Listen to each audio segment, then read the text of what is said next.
皆様、ご起立ください。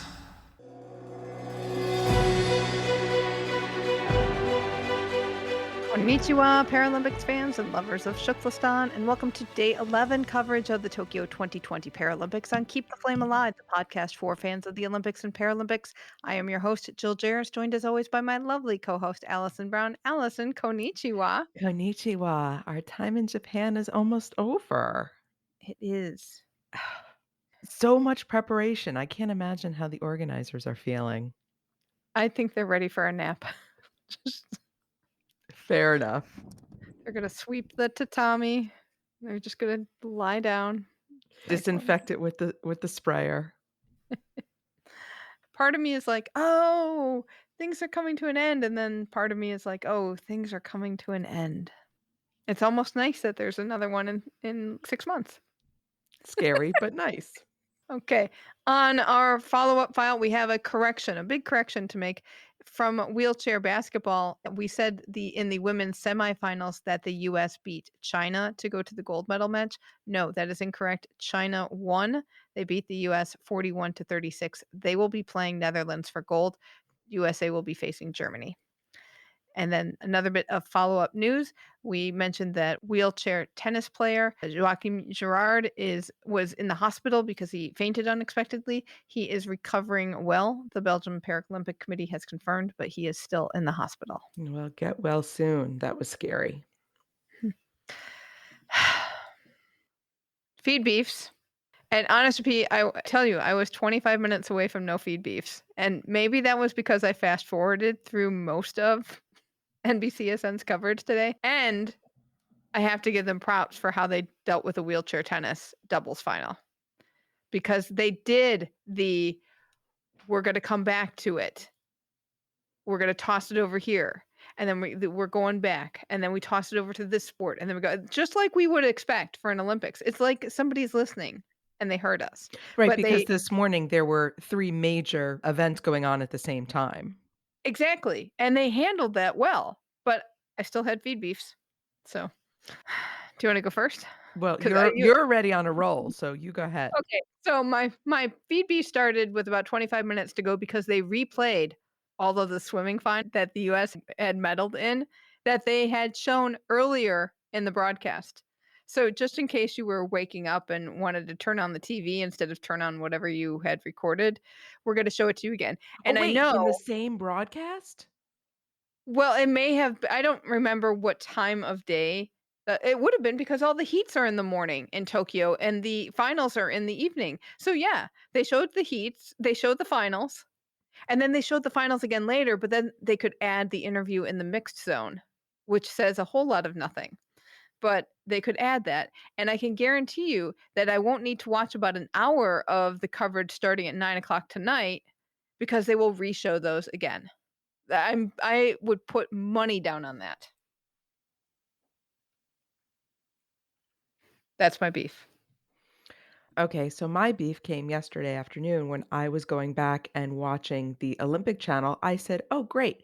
They are re-airing the wheelchair tennis semifinal between Alfie Hewitt and Tom Egberink," which I think I said yesterday, "Oh, I wanted to go back and see it." I'm watching it. It's very exciting. We are 5-5 in the second set, and they say, "Oh, we're going to swimming, but you can go to the feed." I go to NBC Olympics. Match isn't there. Now, this is after struggling through looking at all the tennis replays because all they're marked as is day 7, court 1, day 6, center court. So it doesn't tell you who's playing. And the day is the day of tennis, not the day of the Paralympics. Oh, you're kidding. So day 7 of tennis was day 8 or 9 of the Paralympics. We already have enough trouble knowing what day we're in. But the thing that made me the angriest is you tell me to go to the feed, to go to your website, and it's not there. And this was not live. So they had time to get this match back up there, and it wasn't there. So all this talk on the NBC broadcast of, "Oh, if you wanna see something specific, go to our streaming site." but the stuff isn't there. Yeah. And it's horribly organized. It's really hard to find anything. They just have a Paralympics button, and you have to just scroll through all the Paralympic stuff until you find what you want. Whereas in the Olympic coverage, you can go by sport. But this does not do the same thing. It's really frustrating. I did read, did you? I didn't even know this happened. There was a primetime show, a 1 hour show on Sunday, like against 60 Minutes or something. I guess it got not so great ratings. I only found out about it because our friend Rich Perlman in the Sports Examiner talked about it. And I went, "Oh, and what did they expect for 1 hour of coverage?" And I don't even know, I bet half of that was packages. Oh, it had to be. And the fact that they never said that on the NBCSN or Olympic Channel, "Oh, we're gonna be on the network on this day," is ridiculous. On the Olympic coverage, they advertised their other Olympic coverage. Go to Peacock for this, go to Olympic Channel for this. On here, it's like a dirty secret that we're airing this. It's horrible. Right? Except for the other thing that happened today was they did a proper show wrap up. I didn't know what to do with myself. I was like, "What? They didn't cut something off in the middle of an event? What?" Like they did in the overnight coverage. Yeah. He actually wrapped up the show, and I believe they're doing a highlight show on USA Network. Don't quote me on that, but there is going to be like a best of the Paralympics showcase later, which is kind of like, why even bother? Because if somebody gets excited about that, they can't go and watch it. Why aren't you doing a best of? I mean, they have that Olympic gold zone that they put on before. They put on between like news and Entertainment Tonight or Jeopardy or whatever you're watching. That little news magazine half-hour show for the Olympics.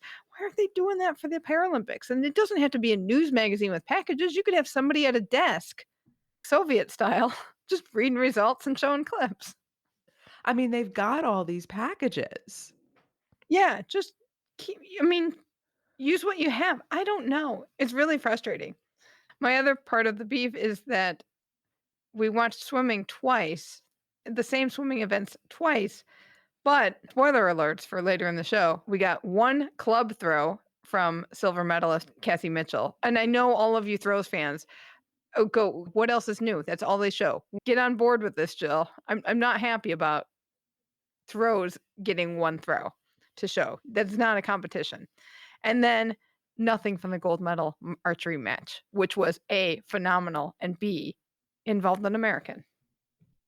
Let's move on to happier things before we just ruin the whole show. Name that commentator. I put on the Canoe stream yesterday and found out that the commentators were Kat Holloway and Andy Barfish. They were very low key, though. It's funny you say that because I was watching some of the finals and I thought they were quite poetic and excited, especially Andy Barfish. They were. I'm sorry. He was. I wish I wrote down some of the stuff he said. But they did go for long stretches of time without talking.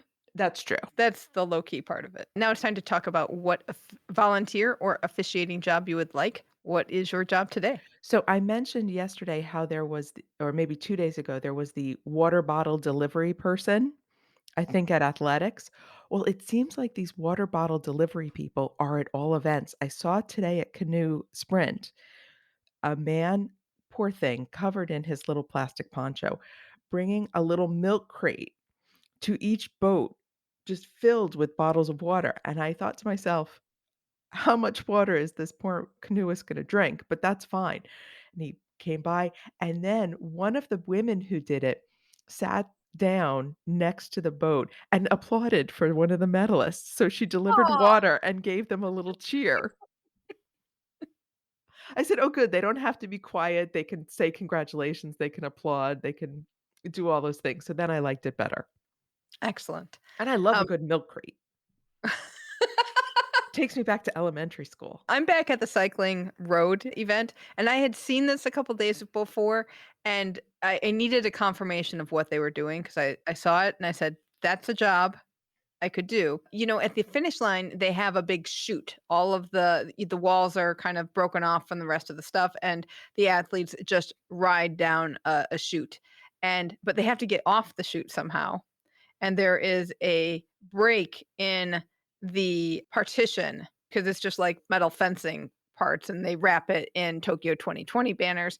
But there's a place where they open it up and there's a guide there who waves them through, like, over here, this is how you get back to your pit or to the side or off the track. I would like that job. Do they have a flag? They did not have a flag. I think flags are official stuff. You just have to use your hand signals, which I enjoy a good hand signal too. You could wave your clipboard for added emphasis. Don't need a clipboard. I'm not checking people off. I'm just telling them to here's how you get off the track because you've been riding for a long time and I know there's nowhere else to go. Jill, you always need a clipboard. Have one now.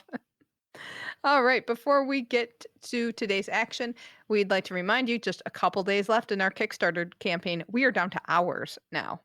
And the great thing is we are up to about 86% funded. We had a great day overnight, but we still got that last push to go. So when the cauldron goes out, so does our project deadline. So we need to meet our 100% goal by the end of Sunday, September 5th at 11:59 p.m. Eastern Time. So this is to cover our project of going to Beijing to cover the Winter Olympics and Paralympics. This was an opportunity we tried for, thought we wouldn't get, got it, and now we have to figure out how to pay for it because it was not in our little independent podcast budget for a few years yet. So we need your help to do so. You've been great so far. If you're still on the fence, there's not much time. There's not Follow much time. follow Jill's direction of her hands to our Kickstarter campaign. Here you go. We have flags. and click give. So check it out at kickstarter.com/profile/flamealivepod. And we appreciate your support. Today's action started with archery, men's individual, recurve, open. Oh my goodness. Put on the feed for this. These medal matches were amazing. Not on TV. Bronze was between India's Harvinder Singh and Korea's Kim Min Soo. They had to go to a tiebreaker, shoot off. One arrow decides this, and Harvinder Singh won and also won India's first Paralympic archery medal. Fantastic. Then we move to the gold medal match, which is between American Kevin Mather and Zhao Lizhu from China. And Mather wins the first two sets pretty handily and goes up 4-0. And in the second set of that, Zhao shot a 2. So Ooh. he's got to overcome that. Mathers is thinking this is in the bag, or at least the commentators are thinking this is in the bag. He just has one more set to get. They tie in the third, so the set points get divided 1 point to 1 point. So now it's 5-1. Mather needs 1 set point to win, and there's 2 more sets. Zhao wins set 4. So now we're at 5-3. And we have to go to the last set. If Mather wins, he wins it. If Zhao wins, it's tied. We have to go to a shoot-off again. Zhao starts off with a 10. This is like the first 10 of the whole match. Mathers hits a 9, so now he's behind. Zhao hits a 9. Mathers hits a 10, so now they're tied again. Zhao hits another 10. Mathers needs a 9 to tie so that they split the set points. And he gets the 9 right on the line. They have to go measure it. It's just barely a victory. As you're talking, I'm getting nervous. It was an incredible match, and it was just fantastic archery. If you can find it on the feed and watch it. It's great. So to wrap it up, gold goes to Kevin Mather from the USA, silver goes to Zhao Lizhu from China, and bronze goes to Harvinder Singh from India. Moving over to athletics, we'll start with the throws. We have the women's club throw F51. It's a seated class, and the throwers have a high level of disabilities to the leg, trunk, and hands. Gold went to Zoya Ovsi from Ukraine, who set a Paralympic record. Silver went to Cassie Mitchell, who set an area record. She's from the USA. And lovely throw, I have to say. I would love to have seen more. The one throw that you saw. Yes. And bronze went to Elena Gorlova from RPC, and she got a personal best. We had 2 more shot put contests today. The men had the F57 class, which is moderate disability to both feet, including the absence of feet, or a low degree of disability to one leg. Gold went to Thiago Paulino dos Santos from Brazil with a Paralympic record. Silver went to Wu Guoshan from China with an area record. And bronze went to Marco Aurelio Borges from Brazil. In the women's shot put, we had a combined F11, F12 class final. These are visually impaired athletes. Gold went to Sofia Burkanova from Uzbekistan. Silver went to Assunta Legnanti from Italy. And bronze went to Rebecca Valenzuela Alvarez from Mexico. In javelin, we had 2 throwing competitions, 1 men, 1 women. Men had the F53, F54 class. This is a seated class with a high degree of disability to the legs and trunk. Gold went to Iran's Hamed Amiri with a Paralympic record. Silver went to Alexei Kustanov from RPC with an area record, and bronze went to Justin Pongsavan from USA. They did talk with him, and I think they showed a throw because they also did a package on him as well. And he said that the competition for this was really stiff, and lots of athletes were getting their best throws by like 2 and 3 meters. So he said he thought this was the best competition in this class in its history. Fantastic. In the women's F46 class, this is athletes are moderately affected in both forearms or one arm, including the absence of an arm. Gold went to Holly Robinson from New Zealand. Silver went to Noelle Roorda from Netherlands with a personal best. And bronze went to Holly Arnold from Great Britain. Go Silver Ferns. Exactly. In the men's discus throw F37 final, this is the only discus competition we have today. It's a moderate degree of disability on one side. Gold went to Haider Ali from Pakistan with a personal best. First time we've heard Pakistan. I think so, yeah. Silver went to Mikhailo Zhabnak from Ukraine, and bronze went to João Victor Teixeira de Souza from Brazil. In jumps, we had 1 men's high jump and 2 women's long jump competitions. For the men, it was the T64 high jump, but this was a mixed class. So we had a moderate disability or an absence of a leg below the knee. Gold went to Jonathan Broom Edwards from Great Britain. Silver went to Kumar Praveen from India, who got an area record, and bronze went to Maciej Lepiado from Poland. For the women's long jump, we had the T47 class, and this also was a mix of several disabilities affecting one arm or both forearms. Gold went to Anna Grimaldi from New Zealand. Go Silver Ferns. Silver went to Alexandra Moguchaya from RPC, and bronze went to Chiara Rodriguez from Ecuador, who got an area record. And then we had the T20 class, which is intellectual disabilities. Gold went to Karolina Poland with a Paralympic record. Silver went to Alexandra Ruchina from RPC. And bronze went to Michaela Rostowski from Croatia. I'm very curious to see in Paris if they're going to have the same number of records. The records have been insane on this track, and I know the commentator Chris Waddell was talking about how this stadium is so new, and they incorporated so much technology into the track and into the field that he thinks is what's allowed all these records. Moving over to the track, we had 3 100-meter races. We start with the women's T64 class. This is a mix of disabilities or absence of one leg below the knee.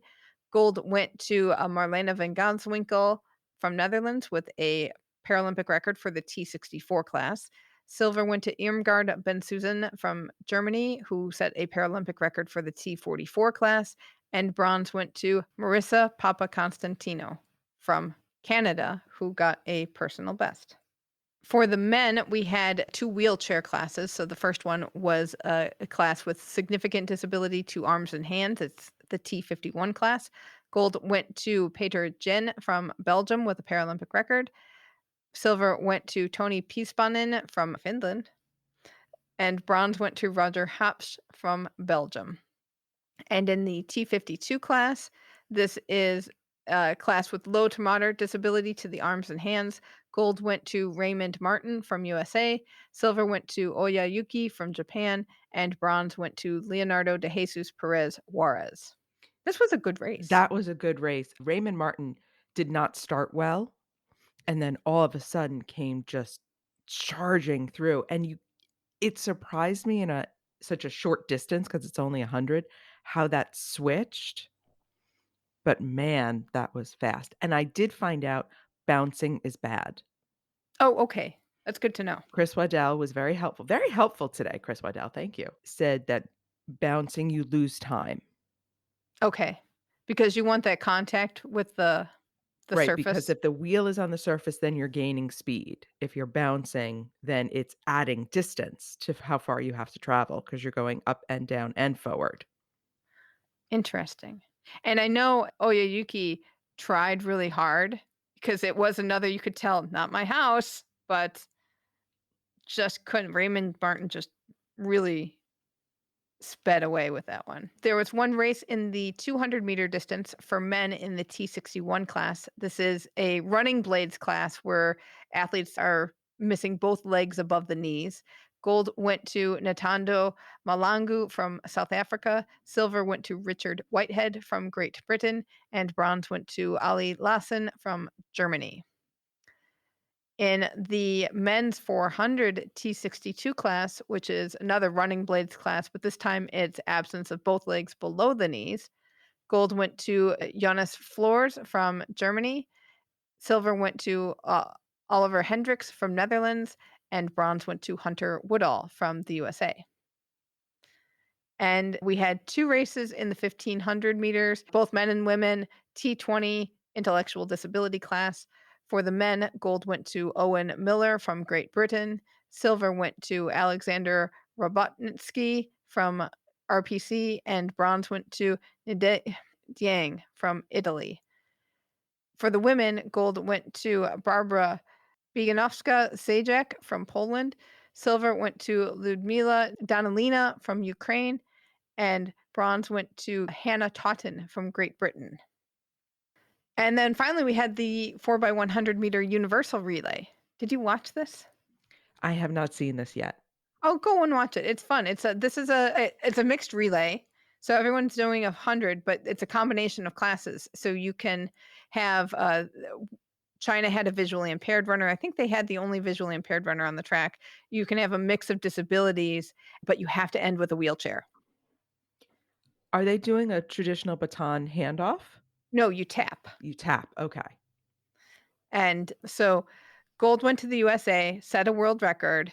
Close behind was China, who got disqualified. I don't know what Rule 710.4 is, but there was some kind of impediment somewhere. They did the replay to show it, and there was one of the beach umbrellas in the way of where the infraction was. So even the commentators were stymied. And then so that meant Great Britain moved up to silver and got an area record, and bronze went to Japan. And Tatiana McFadden was the closer for the US, and she was going very fast. But the Chinese wheelchair athlete was almost caught her. It So was incredible. I think that means that's number 20 for Tatiana McFadden Yeah. of I think Paralympic so. medals. Mhm. Man, It was a great team. she's amazing. Okay, moving over to badminton. A lot of group play happened, some quarterfinals happened, some semifinals happened, a bunch of classes. We're still keeping an eye on that. I did see some on the NBC coverage. Did you see this? I did see some, I did not see the wheelchair class, I saw a standing match, so maybe I was watching Olympic Channel. I don't even know what I'm watching anymore because I just turn stuff on and watch what I can find. Right? And then you go, "Ooh, they're showing badminton," and then you just watch and go, "Oh, that was nice." And I have no context to put any of this in, but you learn a little bit about how it works. Is there anything different about the standing, or what did you see? I don't know what I saw because they didn't have the names on the graphic, they barely said anything, but it seems like with standing badminton, it's like Olympic badminton. If you like it and you know what's happening, you'll get it, which is what I hope because they didn't tell me anything. I saw part of a wheelchair match between Chan Ho Huen from Hong Kong and Kajiwara Daiki from Japan. And in wheelchair badminton, they only use half the court. So you only move the chair forward and backward. There's not really, you don't have to do a whole lot of lateral movement. And it was cool. Rallies were really long. So that was pretty interesting. I think that's because of that element of just going back and forth. Akajiwara won this match. It was a group play match. He won 2-1. Boccia's going on again, and I don't think we're going to see much of it for. Oh, I mean, we only have a couple days left, but maybe we'll see the ends of this. I don't know. We are in pairs and team competition. The pairs has a couple of classes. They have the BC3 class, which affects movement moderately in the trunk and to a high degree in the limbs. One of the players on the team must have cerebral palsy. Yeah, it's an interesting stipulation. And then for this class, the players use the ramp to direct the ball. And then the BC4 class has a wide range of coordination skills from moderate to high in various areas of the body. This could include absence of limbs. This is one of the classes where fatigue is a big issue. So the pair may be any type of impairment in BC4 class. So for the pairs, we're down to semifinals. It will be Greece versus Japan and Hong Kong versus Korea in the BC3 class. And in the BC4 class, it will be Slovakia versus RPC and Hong Kong versus Portugal. Then in the team competition, we have a mixed BC1 and BC2 class. And this is for athletes who have poor trunk and sitting balance to varying degrees. Teams consist of 3 players. They must have at least one BC1 player on their team on the court, and that is the highest degree of impairment in this sport. So the semifinals will be China versus Portugal and Japan versus Thailand. I hope we get to see some of it somewhere along the way. I mean, you may end up with a gold medal match, you hope? I know I was just gonna say, what are they gonna do now that swimming is over? But swimming isn't over for NBCSN because 'cause they'll just show it again tonight and probably another night as well. And they've got that track relay that they can show at least 6 times. Moving over to Canoe Sprint, we had some medal races today. We had the K class, which is kayak, and it's a double-bladed paddle. And then we had the V class, which is a VA boat, and that is new for Tokyo. It's a longer boat with an outrigger attached, and the athletes use a single blade paddle on one side of the boat. What I think is funny is they call this Canoe Sprint, but there aren't actually any canoes. There's no C class like there is in Olympics, because since that's called Canoe Sprint so that people would understand it's very similar, but I thought that was just sort of an odd quirk in the classes. Right. These were some great races, though.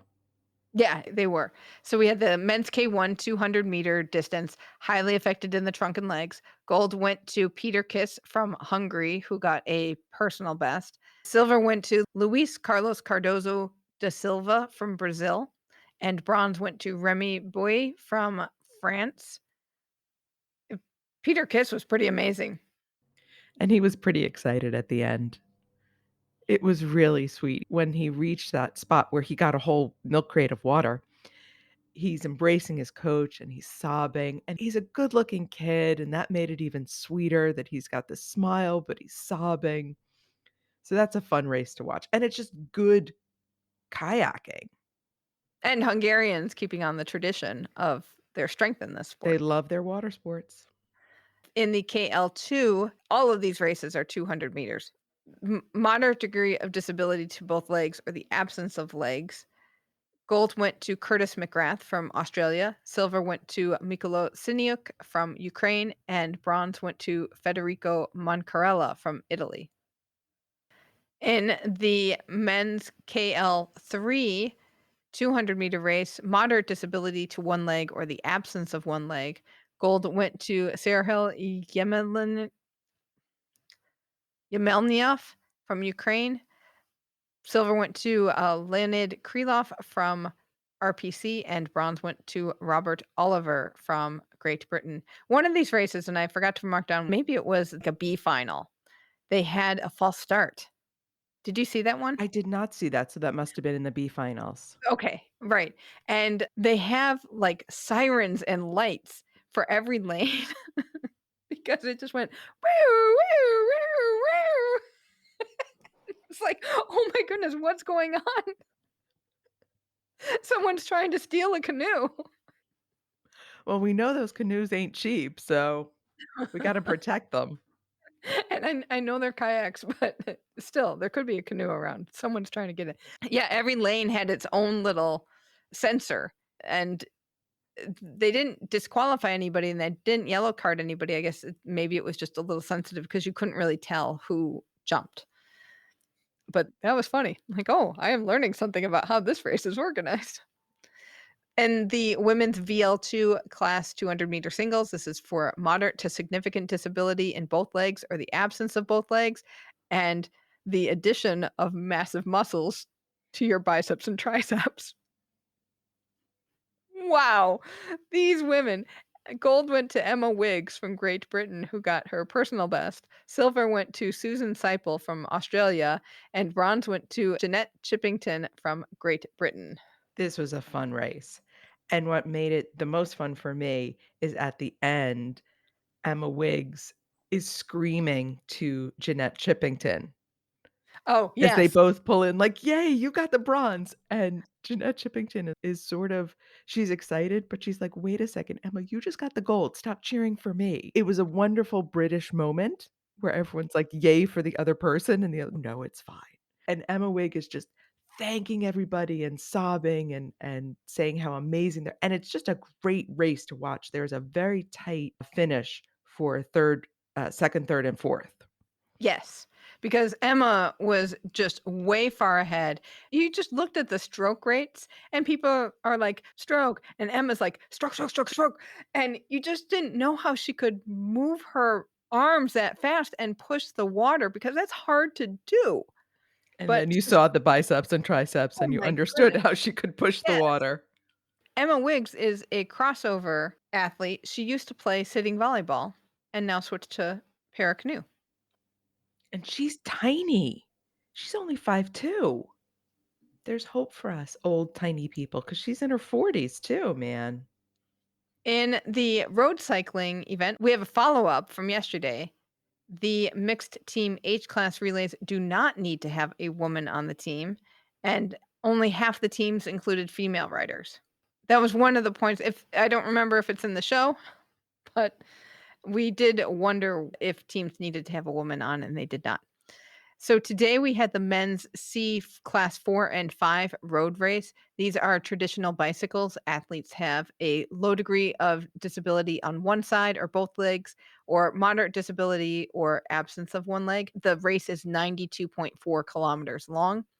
Gold went to Kevin Lecomte from France. Silver went to Yehor Dementiev from Ukraine, and bronze went to Gabriel Daniel and Abraham from Netherlands.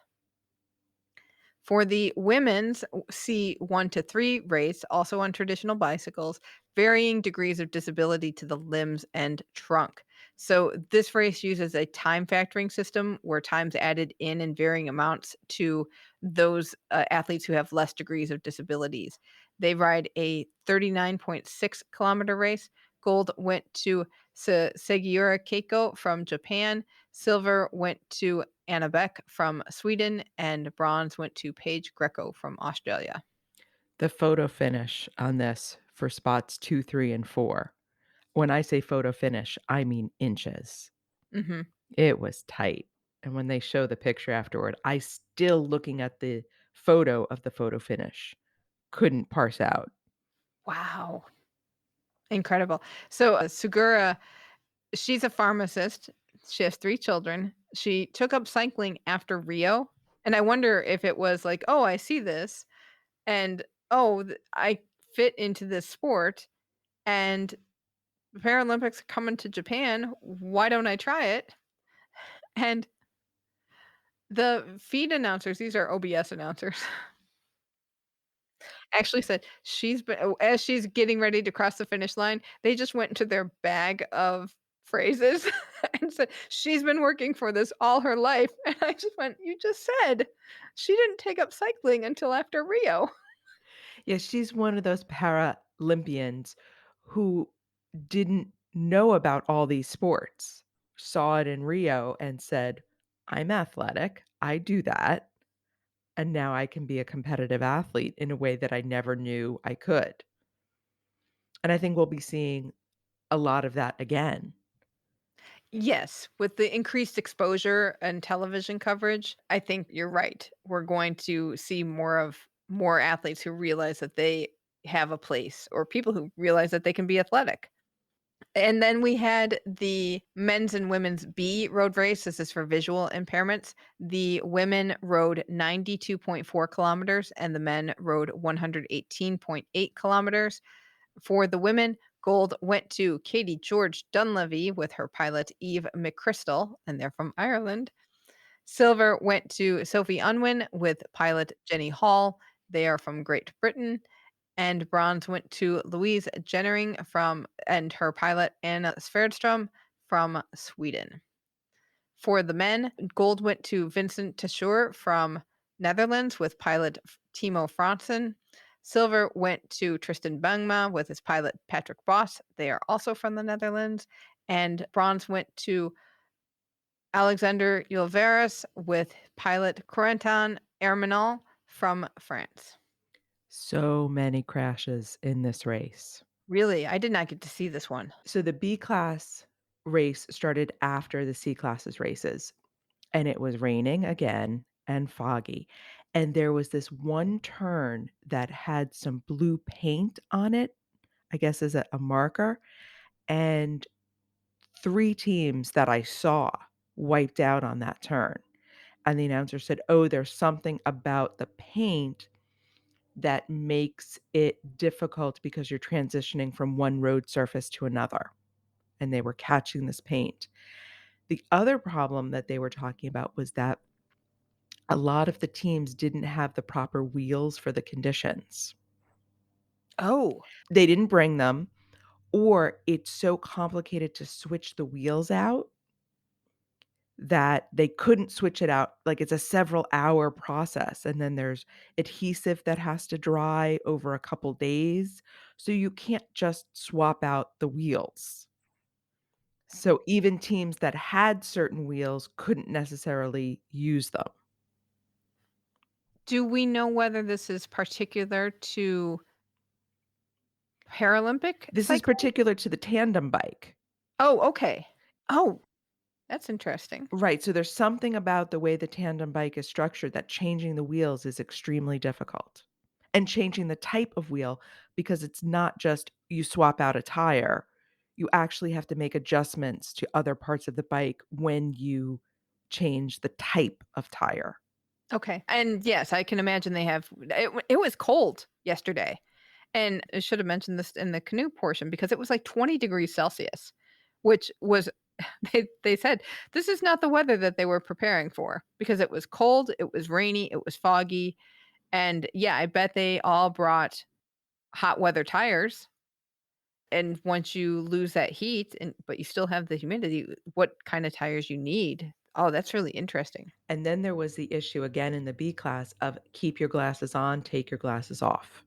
So both for the sighted riders and the visually impaired riders, a lot of them wear goggles to protect from things flying up and hitting you in the face.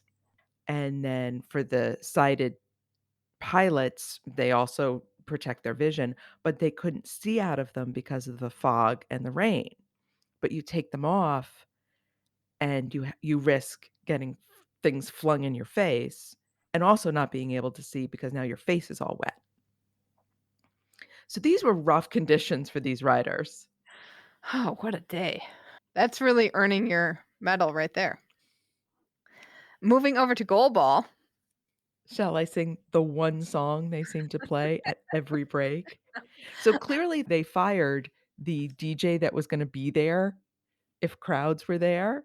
So they only have one song that they play on repeat, some awful Imagine Dragons that I liked the first time I heard it.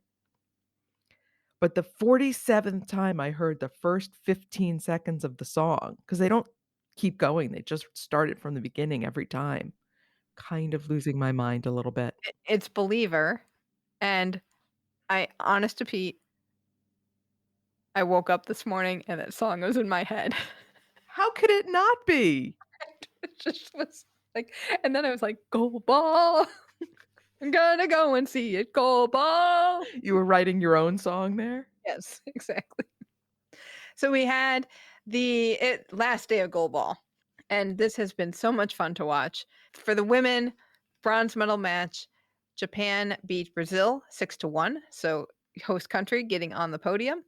Then for the gold medal match, Turkey beat the US 9-2, and Turkey's star Sevda Altınoluk scored all of their goals. All 9 of them. They had 6 goals in the first half. Sevda scored those. There was a penalty shot. She took it. She made it. She's just their star and is amazing. USA just couldn't come back, but their star, Amanda Dennis, did not play in this match. And we don't know why. We can't find anything about this match, really. We talked about this yesterday where they had that extremely long match with Brazil. I wonder if she was just so fatigued. Fatigue or got some kind of injury that we don't know about, and they didn't wanna talk about it to not to give the rest of the team hope, and also not let Turkey in on that. But it was really interesting, and the feed commentators, our favorite, Lisa O'Sullivan, noticed that she kept saying, "Amanda Dennis is not playing." She's wearing her vision glasses. Her eyes were not taped up and things like that. So there was the clue that she was not going to be on the court that day, but nobody knew why. And of course, they're not reporters. They don't go and find that information out. They just comment on what they're seeing on the court. But Team USA had not released any information either. Correct. Yeah, we'll see if that changes in the next 24 hours. But I'm sure we'll probably see this on the early coverage as well because it was a big deal. And USA did improve their medal position from Rio. So this is a huge accomplishment. And they've really worked hard over the last 5 years to update their strategy. They lost some players, so it's a new team that they've put together, and they've done a great job. For the men, USA was in the bronze medal match, but they lost to Lithuania 10-7.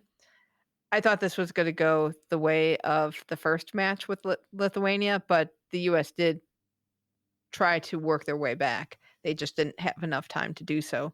And then in the gold medal match, Brazil beat China 7-2. And China just seemed to give up. It was hard, and Lisa was getting very frustrated with China. She was saying things like, "You do realize you are 5 goals behind." Yeah, both of the announcers were just getting frustrated because by the second half, it was just China had stopped pushing. They were so far behind that it was just, "Oh, we can't catch up." So, and that's disappointing to see. And that's disappointing to see in any match, but in a gold medal match especially. It's not necessarily that far behind. We have seen some amazing comebacks, and you can win 5 goals and 5 throws, really. And throws are quick. You only have 10 seconds to throw the ball. So there's a lot of back and forth. You have plenty of time and a half. One of the officials, the quiet please official, Mhm. getting very upset with the Brazilian fans at the end of the match because the Brazilian women came to the men's match. He was saying quiet please in language I have never heard. He's like, "I'm just gonna try it in every language and hope these people quiet down because this is not okay." If they don't quiet down to his voice, it's just put on the Imagine Dragons. That'll that'll shut everybody up. Moving over to shooting, we had the women's and men's 50-meter rifle 3 positions for the SH1 class competition today. This class, the athletes can support the rifle on their own and have disabilities to the legs. They usually are in a sitting position for this. So for the women, gold went to Zheng Kuipin from China with a Paralympic record. Silver went to Natasha Hiltrup from Germany, and bronze went to Avani Lakara from India. For the men, Gold went to Abdullah Sultan Al Irani from United Arab Emirates. Silver went to Laszlo Sirani from Serbia, and bronze went to Shim Young Jip from Korea. In sitting volleyball, we had the women's 7th and 8th place classification. Rwanda beat Japan 3-0 for this, and our sitting volleyball correspondent Brittany said that not only did Rwanda win their first game ever in the Paralympics, but took their first set match ever. And this is their second time in the Paralympics. So that was a nice little tidbit. And 5th and 6th place, 5th place went to RPC. They beat Italy 3-1. And then we had the semifinals. China beat Canada 3-0, and USA beat Brazil 3-0. We saw a little bit of that match. That was pretty fun. Correspondent Brittany also did a little digging into the history of sitting volleyball in the Paralympics, because the announcers kept saying, like, oh, this is the first appearance for the women of RPC and Italy in the Paralympics. And she thought, well, that's really weird. These are two pretty powerhouse countries. And checked it out. Women's sitting volleyball has only been in the Paralympics since 2004. And volleyball had been in the Paralympics since 1976. And they had two types. They had a standing and a sitting. But when they brought in the women's competition, they took away the standing class for the men. Moving over to swimming, last day. Technically, for Tokyo, it's the last day of swimming. We may be seeing these races in October. So first we had a few individual medley races. They were all 200 meters in distance. First off, we had the SM10 class for men and women. This is a low level of disability to one leg or moderate to the hip area or both feet or the absence of one foot. For the men, gold went to Maxim Krypiak from Ukraine with a Paralympic record. Silver went to Stefano Raimondi from Italy, and bronze went to Bas Taken from Netherlands. For the women, it was Chantal Ziderveld from Netherlands who got a world record. Silver went to Bianca Pop from Hungary, and bronze went to Lisa Kruger from the Netherlands. And Chantal Ziderveld just blew everybody out of the water in this race. Yeah. It was no joke. And in the women's SM5 class, this is a moderate disability to the full body, high degree of disability to the trunk and legs, or the absence of multiple limbs. Gold went to Lu Dong from China, silver went to Cheng Jiao from China, and bronze went to Monica Boggioni from Italy. We had a few races in backstroke. So first distance is 50 meters, the S4 class for both men and women. This is significant disability to the legs and trunk or an absence of multiple limbs. For the men, Roman Zhdanov from RPC won gold and a world record. Silver went to Arnost Petricek from Czech Republic, and bronze went to Angel de Jesus Camacho Ramirez from Mexico. For the women, gold went to Liu Yu from China, who got a world record. Silver went to Zhao Yanfei from China, and bronze went to Alexandros Stamatopoulou from Greece. In the 100-meter backstroke S6 class, which is our hodgepodge of disabilities, for the men, gold went to Jia Hongguan from China, silver went to Matias de Andrade from Argentina, and bronze went to Dino Sinovic from Croatia. And for the women, gold went to Elizabeth Marks from the USA, who got a world record. Silver went to Jiang Yuyan from China, and bronze went to Verena Schott from Germany. It's interesting because I think Elizabeth Marks might have been in another race in this session. She may have been, she may have not been, but there was another race where she came in like 4th or 5th. And it's funny because the USA broadcasters always seem like, okay, you won one race, you're definitely getting a medal in every other race you're competing in. And it seems like for some of the swimmers, like fatigue is a real issue. Yeah, they do it in Olympics as well. They do a lot of races. They did this to Katie Ledecky in the Olympics, where it was she had multiple races in a day, and, she was gonna do the Michael Phelps, win gold medals in everything, But number 1, that's not realistic, and number 2, that's not what the competition planned for, in the sense of, somebody else has the world record. Somebody else is actually a better swimmer in this race. Just because they're doing multiple races doesn't mean they deserve a whole collection. Right.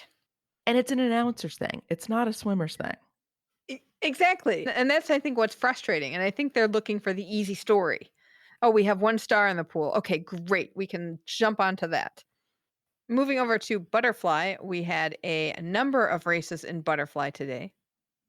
Starting with the SA class, which is a low level of disability to the whole body, moderate degree of disability to legs, high degree of disability to one arm, or the absence of one arm or both legs above the knee. For the men, gold went to Robert Griswold from the USA, silver went to Yang Feng from China, and bronze went to Denis Dubrov from Ukraine. For the women, gold went to Jessica Long from the US, silver went to Victoria Ishilova from RPC, and bronze went to Laura Carolina Gonzalez Rodriguez from Colombia. And oh, NBC was so happy that two Americans won gold in this. It was, nice and good for them. They swam really great races. Jessica Long is just an amazing butterflyer. But again, with the, Easy story. yes, the American take is, it gets old. Then we moved up to a men's 100-meter butterfly S11 class, which is visual impairment. And they also had an S12 race for men in this distance that's also visual impairment. In the S11 class, gold went to Kimuri Keiji from Japan, silver went to Tomito Yuchu from Japan, and bronze went to Wendell Bellarmino Pereira from Brazil. And for the S12 class, gold went to Raman Saleh from Azerbaijan, silver went to Stephen Clegg from Great Britain, and bronze went to Roman Makarov from RPC. And then we had our splash and dash in the 50-meter butterfly for the S7 class, which is another hodgepodge of disabilities. For the women, gold went to Danielle Doris from Canada, silver went to Mallory Wegman from USA, bronze went to Giulia Terzi from Italy. For the men, gold went to Evan Austin from USA, silver went to Andrei Trusov from Ukraine, and bronze went to Carlos Daniel Serrano Zarate from Colombia. Then we had freestyle. First was the women's 100-meter freestyle for the S11 total visual impairment class. Gold went to Li Guiji from China, silver went to Lisette Brunsma from Netherlands, and bronze went to Kai Li Wen from China. And the men had the 200-meter freestyle for the S3 class, which is a high degree of impairment to legs and trunk or the absence of multiple limbs. Gold went to Denis Ostapchenko from Ukraine, silver went to Diego Lopez Diaz from Mexico, and bronze went to Jesus Hernandez from Mexico. And we closed out the competition with the men's 4x100 medley relay, 34 points, which means that the combination of the number value of the class cannot total more than 34 points. Gold went to RPC, silver went to Australia, and bronze went to Italy. And I saw the women's version of this race a couple times, maybe. I know it at least once because this was the first time that the US women had won it since like 2004. So it was a big deal. Everyone loves a relay. I do love swimming relays. I They're fun. I don't know why. I like them better than the track relays. I don't know why. I think the track relays, I find the baton pass stressful, so I'm glad to hear that in Paralympics they don't have the baton. Yes, I would agree with you that because and that's where most of the relay problems happen is bad baton passes. So I liked the touching. I almost wish that Olympic athletics would think about getting rid of the baton and going to touching. Though touching would have been bad this year, COVID. Yeah, that's true. That's true. In table tennis, we ended up a lot of men's and women's team competitions. We will start with the men. Oh, and China cleaned up at most of them except for two. So the men's team M1 to 2 class, this is a locked wheelchair class, and the bats are strapped to the athlete's hands. Gold went to France, silver went to Korea, and bronzes went to Poland and Slovakia. And the reason China didn't win is because they did not have a team in this class. In the MT 6 and 7, it's a standing class, and players have varying disabilities that cause slow movement around the table. Gold went to China, silver went to Great Britain, and bronzes went to Spain and Germany. And then in the men's MT 9 and 10 class, it's a standing class with low degree of disability to forearm or one leg, or the absence of a leg below the knee or a forearm. Gold went to China, silver went to Australia, and bronzes went to Nigeria and Ukraine. For the women, we had the 9 and 10 class event. Gold went to Poland, silver went to Australia with our TKFLASTANI, Millie Tapper, and bronzes went to Brazil and China. At the end of the Poland-Australia match, the announcer said, "It's Partika time," because the Polish player's name was Partika, which sounds really cheesy that I'm repeating it, but at the time, it was quite cute and kinda clever in that dad joke kind of way. I thought this was interesting because I didn't quite know how the teams were made up. It's a doubles game first, then a singles match, and then if they have a tiebreaker need, there's another singles match. Well, for Australia, we had a doubles team, and then one of the doubles team members played singles as well, and that was the woman who had beat Millie earlier in the singles tournament, and Millie was our tiebreaker game. Poland only had 2 players. They played everything. So they had one play doubles and singles, and then the other was going to be the singles tiebreaker. It was kind of interesting how that worked out. But they beat everyone quite handily. I wondered if after the doubles match, if Chang from Australia, if she had been tired, if they could have swapped Millie in and said, "Could you do this?" But I don't know if that's set or not. And then finally, we had the women's team WT 4 to 5 class. It's a wheelchair class that allows for some movement to the chair, and players may reach while they hold on to the chair. Gold went to China, silver went to Sweden, and bronzes went to Great Britain and Serbia. In Taekwondo, I was so excited. Okay, hey, they did show a couple of points on Taekwondo on some coverage. They showed something. And then I was on Twitter and I saw a video of the beginning of a Taekwondo match. And by beginning of the Taekwondo match, I mean them coming out of the backstage area and being led onto the playing area. And then the video ended. And I was just like, why? Just show me some Taekwondo. No taekwondo for you. For the women's 58 kilos, gold went to Elisa Gjesing from Denmark, silver went to Beth Monroe from Great Britain, and bronze went to Silvana Mayara Cardoso Fernandez from Brazil, and also Li Yuji from China.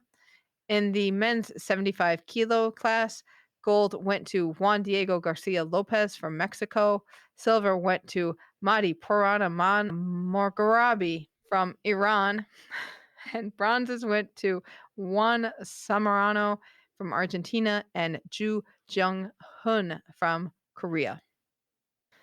In wheelchair basketball, we had a classification for the men, 7th and 8th place. 7th went to Germany, who beat Canada 68 to 56. Then we had the women's playoff for 5th and 6th place. Canada beat Japan 68 to 49. And we had the men's semifinals matches. Japan beat Germany 79 to 68, and USA beat Spain 66 to 52. It will be Spain and Great Britain for bronze, and USA and Japan playing for gold, which is going to be exciting because the host country getting behind this.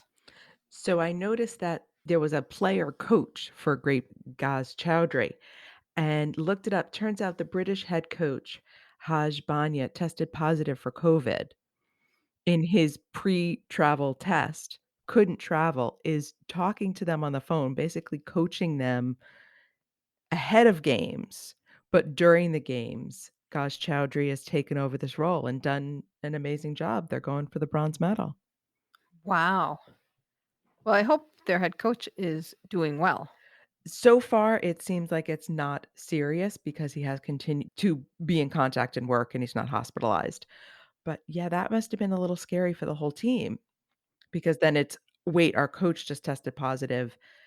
Are we gonna be able to go? Because obviously they had been in close contact. And finally, in wheelchair tennis, an epic, epic day in wheelchair tennis. So good, and not even because it was the Scottish commentator, which made it better. But these matches, we had the bronze uh, medal match for the men's doubles between Japan's Kuneda and Sonata and Netherlands Egberink and Schaefers. Netherlands beat Japan 6-3, 6-2. And then in the gold medal match, oh my goodness, this went on and on. So it's Houdet and Pfeiffer from France versus Hewitt and Reed from Great Britain. France wins the first set 6-5, commanding lead. Then Hewitt and Reed say, "Oh no, we're not giving up just yet." And when they win the second set 6-0. And then so it goes to a tiebreaker set, and Houdet and Pfeiffer eke it out 7-6. And there were just points where they were stuck at deuce and going back and forth for advantage for like 9 rounds of back and forth. It was incredible tennis. This was a great match, and this was the first of the wheelchair tennis that I've watched the whole match, where I just sat down beginning to end, and it was an emotional roller coaster. Mhm. And I had no skin in this game. I didn't know these players, and yet I was so drawn in and got so into it, and this is again one of those matches where it was heartbreaking for anyone to lose and thrilling for anyone to win. Just if you love tennis, it is a beautiful match to watch. Fantastic. And Houdet and Pfeiffer, they defend their men's wheelchair title. So they are the first in the history of this event to do so at the Paralympics. And then Hewitt and Reed, they are no longer eligible to win a Golden Slam this year because they have been dominant on the pro tennis circuit.